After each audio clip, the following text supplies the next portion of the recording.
formatear tu dispositivo Samsung. Fácil y sencillo, prestar mucha atención a este video tutorial. Nos vamos primero que todo a llamada de emergencia.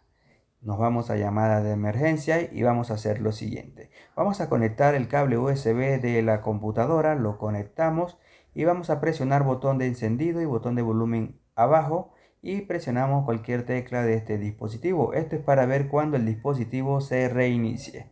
Presionamos. Cuando el dispositivo se reinicie, soltamos, prestamos unos segundos aquí y ya el dispositivo va a cargar. Cuando el dispositivo está cargando, vamos a hacer ahora el siguiente truco. Vamos a presionar botón de encendido y botón de volumen arriba. Lo sostenemos y rápidamente vamos a entrar lo que es al modo recovery.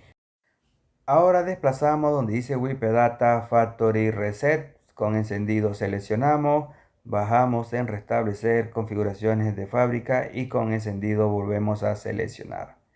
Esperamos unos segundos y la primera opción que dice Reboot Resistant No, con encendido seleccionamos y ya el dispositivo se reiniciaría automáticamente. Solamente esperamos unos segundos y ya tendríamos nuestro dispositivo totalmente formateado. Ya sabes, suscríbete si aún no te has suscrito, activa la campanita, dale like, compártelo. Hasta la próxima.